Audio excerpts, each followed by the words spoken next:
Hello everyone, good evening my dear friends. My name is Abhishek Narayan Chauhan and you are watching me on Abhishek classes for English. दोस्तों, आज की class में हम लोग सीखने वाले हैं यूज ऑफ देयर। जी हाँ फ्रेंड्स, यूज ऑफ देयर को बहुत ही डिटेल समझने वाले हैं। कोई भी डाउट, कोई भी कंफ्यूजन यूज ऑफ देयर से रिलेटेड नहीं रह जाएगा अगर आप वीडियो में इन तक बने रहते हैं। दोस्तों, इसके पहले वाले वीडियो में यानी सुबह की वीडियो में हम लोगों ने देखा है यूज ऑफ इट को बहुत ही डिटेल समझा है। तो जो स्टूडेंट्स अभी उस वीडियो को नहीं देखे हैं, प्लीज आप चैनल को विजिट करके या फिर आई बटन को प्रेस करके उस वीडियो को जरूर देख लें, ताकि आपके डाउट्स जो इट से रिलेटेड हैं बहुत ही अच्छे से क्लियर हो सके। तो दोस्तों, आइए देर न करते हुए शुरू करते हैं आज का शानदार सेशन। Let's get started.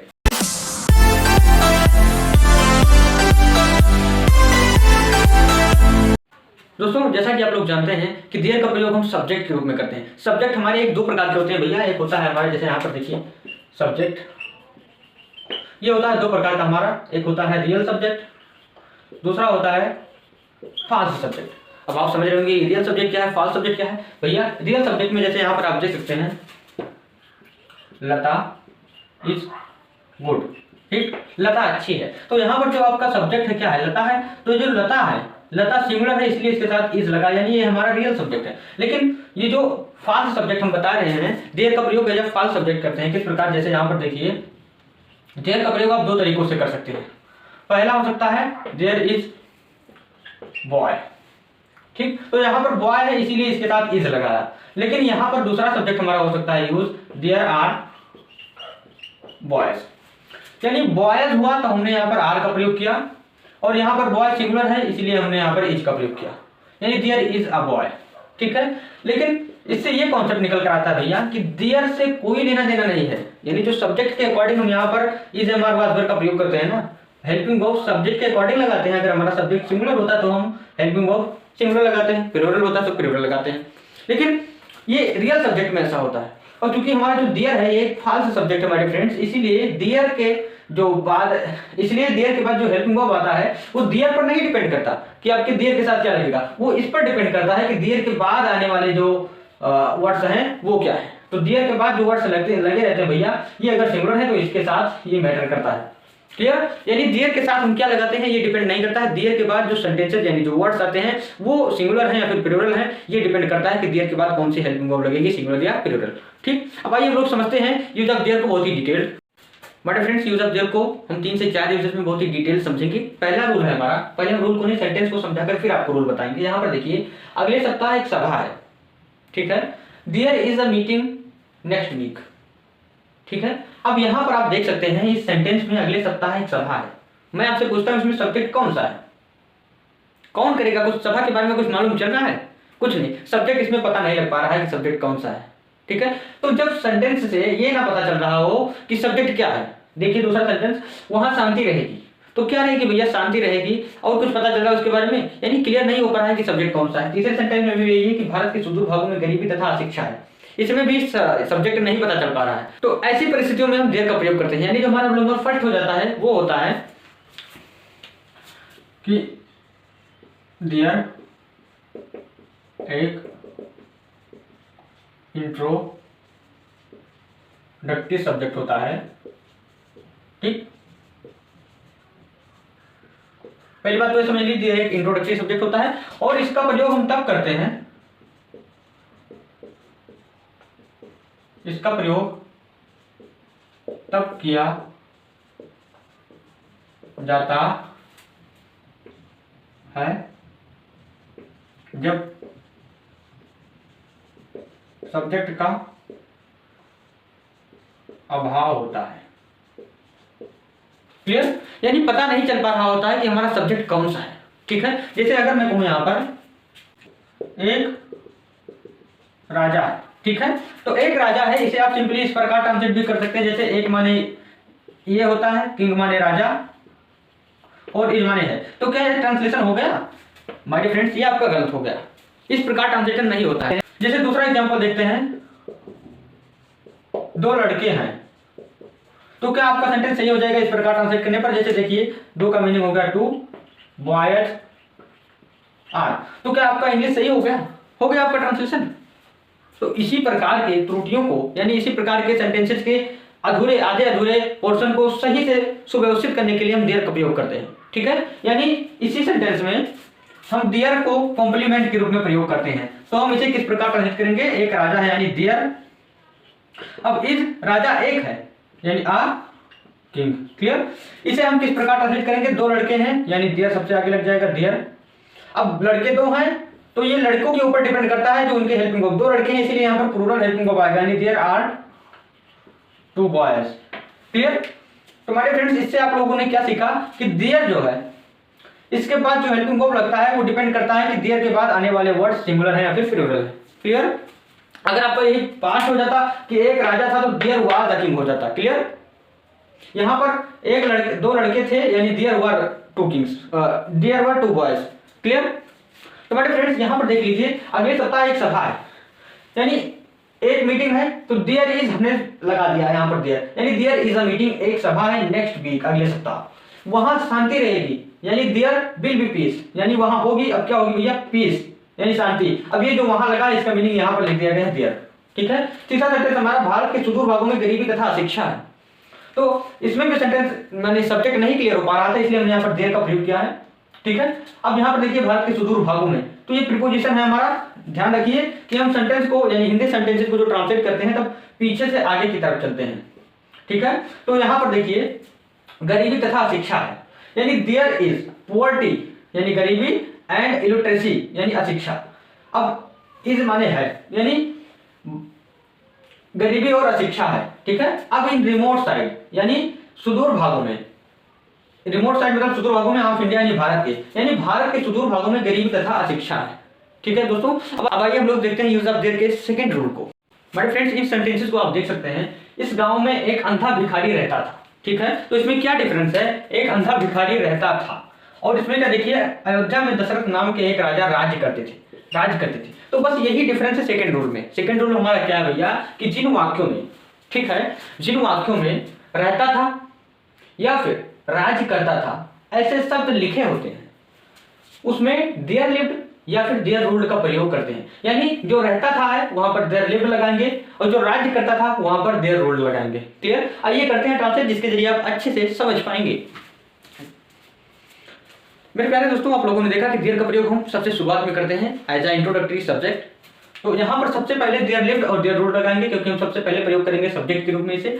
तो इस गांव में एक अंधा भिखारी रहता था, ठीक है, अंधा भिखारी रहता था यानी रहने वाला, तो जब रहता था लगा होता है तो हम देयर लिव्ड का प्रयोग करते हैं, यानी सिंपली यहां पर लिखेंगे क्या, देयर लिव्ड। अब कौन रहता था भैया, एक अंधा भिखारी, ठीक, यानी आ ब्लाइंड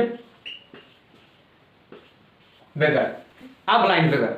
हमारा सेंटेंस क्या होगा, देयर लिव्ड आ ब्लाइंड बेगर, एक अंधा भिखारी रहता था। अब बच गया क्या भैया, इस गांव में, ठीक, तो उल्टा चलिए यहां पर यानी इन, अब इस गांव में यानी दिस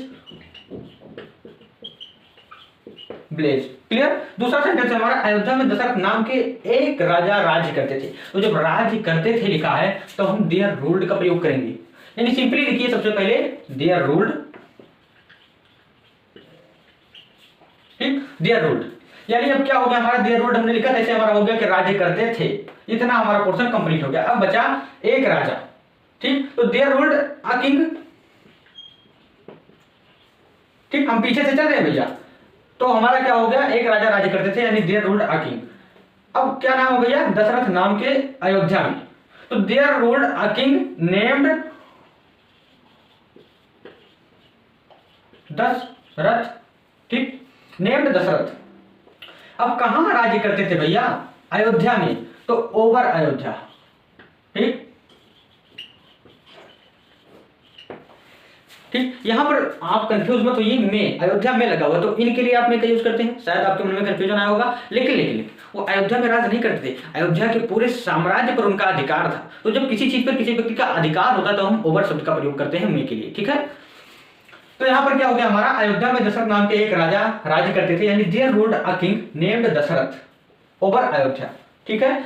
इस सेंटेंस में देखिए इस जंगल में बहुत से शेर रहते थे, भैया रहते थे लगा हुआ है ना, तो सबसे पहले आप रहते थे क्यों लिखिए यानी देयर लिव्ड, अब रहते थे, अब क्या रहते थे, बहुत से शेर यानी देयर लिव्ड मेनी लायंस, यानी बहुत से शेर रहते थे। अब बचा इस जंगल में यानी इन अब इस जंगल यानी दिस फॉरेस्ट, ठीक है। यहां पर देखिए पटना में अशोक नाम का एक राजा राज्य करता था, सेम दूसरे सेंटेंस की तरह। तो राज्य करता था लगा है, तो इसके लिए आप सिंपली इस पूरे का अर्थ हो जाता है भैया देयर रूल्ड। आपने देयर रूल्ड लिखा मतलब हो गया राज्य करता था। पीछे से चलिए आप, पीछे से आइए, पीछे से। अब यहां पर देखिए राज्य करता था, कौन राज्य करता था? एक राजा, यानी किंग। अब क्या बचा हमारा? अशोक नाम का, यानी नेम्ड अशोक। क्लियर? अब क्या बचा हमारा? पटना में। तो पटना के ऊपर राज्य करता था ना, जैसे होता नहीं एक राजा इस राज्य के ऊपर राज्य करता है, तो यहां पर ओवर शब्द का प्रयोग करेंगे, यानी Ashok over Patna. There ruled a king named Ashok over Patna. Clear? मेरे प्यारे दोस्तों, आई होप आप लोग अच्छे से समझ चुके होंगे कि अगर इस प्रकार के सेंटेंस आए तो आप कैसे ट्रांसलेट करें। अब आइए बढ़ते हैं हम लोग अपने तीसरे रूल की तरफ, आइए समझते हैं। माय फ्रेंड्स, रूल नंबर 3 के अंतर्गत हमारे आते हैं कुछ इस प्रकार के सेंटेंसेस। यहाँ पर आप देख सकते हैं ऐसे सेंटेंस अगर आपको मिले तो आप देयर का प्रयोग करके इसे ट्रांसलेट करेंगे इंग्लिश में। जैसे यहाँ पर देखिए कोई है, कुछ है, सब चीज है, वह है। इसे करते हैं ट्रांसलेट जिसके जरिए आप अच्छे से समझ पाएंगे। यहाँ पर आप देखिए कोई है, ठीक है, यानी कोई चीज है, तो आप अगर लिखें केवल somebody is, अगर आप केवल लिखते हैं तो गलत हो जाएगा, यानी इसके पहले आप देयर का प्रयोग कर सकते हैं, यानी देयर इज somebody। क्लियर? कुछ है तो केवल आप इज समथिंग या समथिंग इज करेंगे तो गलत हो जाएगा। माय डियर फ्रेंड्स, सेंटेंस को यहाँ एज अ कॉम्प्लीमेंट प्रयोग किया जा रहा है कि सेंटेंस का एक सही रूप निकल कर आए, ठीक है। इसीलिए हम देयर का प्रयोग करते हैं, क्योंकि इसका स्ट्रक्चर, इसकी संरचना सही हो और यह पूरा एक कंप्लीट मीनिंग दे।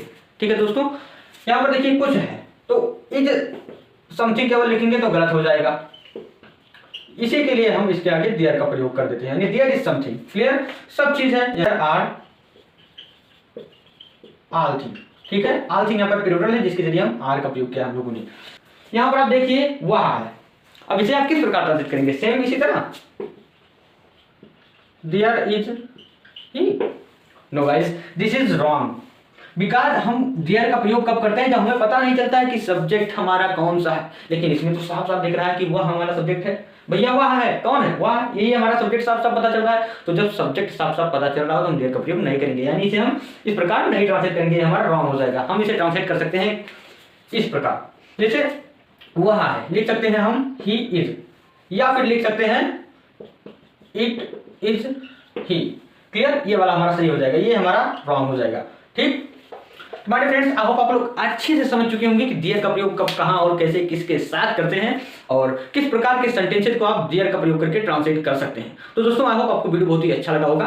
अगर वीडियो अच्छा लगा तो प्लीज चैनल को सब्सक्राइब करें, वीडियो को लाइक करें और ज्यादा से ज्यादा अपने फ्रेंड सर्कल में शेयर करें। फ्रेंड लोगों को बताएं कि अभिषेक क्लासेस फॉर इंग्लिश पर फ्री में कराई जा रही है। भैया बोर्ड एग्जाम 2022 की कंप्लीट इंग्लिश सब्जेक्ट की तैयारी, वो आए और बोर्ड एग्जाम की तैयारी करें और इंग्लिश के सब्जेक्ट में 95 मार्क्स आसानी से स्कोर कर सकें अभिषेक क्लासेस फॉर इंग्लिश से पढ़कर।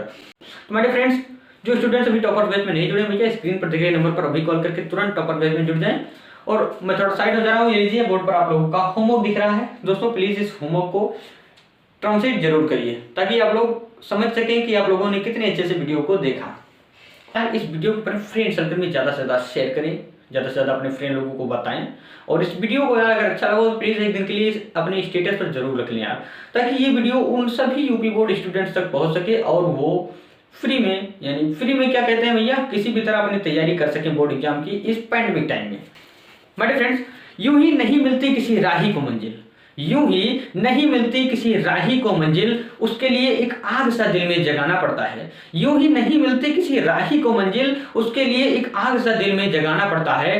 पूछा चिड़िया से कैसे बनाया आशियाना, पूछा चिड़िया से कैसे बनाया आशियाना, बोली भरनी पड़ती है उड़ान बार बार और तिनका तिनका उठाना पड़ता है। तो आप लोगों को एक दिन प्रैक्टिस करके आपको एक निखर कर आना है, जिसके जरिए आप बोर्ड एग्जाम में अच्छे से लिखकर टॉप कर सकेंगे। मेरे फ्रेंड्स, अगर आप सोचें कि एक दिन के पढ़ने से आप लोग अच्छे से बढ़िया नंबर स्कोर कर लेंगे तो ऐसा कुछ नहीं है। आप लोगों को रोज पढ़ना होगा, बार बार पढ़ना होगा, लगातार पढ़ना होगा, आपको अपने काम के प्रति कंसिस्टेंस रहना होगा। तो मेरे फ्रेंड्स, जैसा कि आप लोग जानते हैं हम लोगों की क्लासेस की टाइमिंग है मॉर्निंग में 7 बजे और इवनिंग में 8 बजे। तो प्लीज क्लासेस दोनों टाइम कंटिन्यू होती हैं और क्लासेस को आप लोग जरूर अटेंड करिए। हमारे फ्रेंड्स मिलते हैं कल सुबह की क्लास में एक नए वीडियो के साथ। तब तक के लिए बने रहे अभिषेक क्लासेस फॉर इंग्लिश के साथ और करते रहे अपने बोर्ड एग्जाम की तैयारियां। अपने फ्रेंड लोगों को बताते रहे कि अभिषेक क्लासेस पर फ्री में तैयारी कराई जा रही है। मिलते हैं हमारे फ्रेंड्स कल सुबह 7 बजे। सी यू टुमारो। Good night.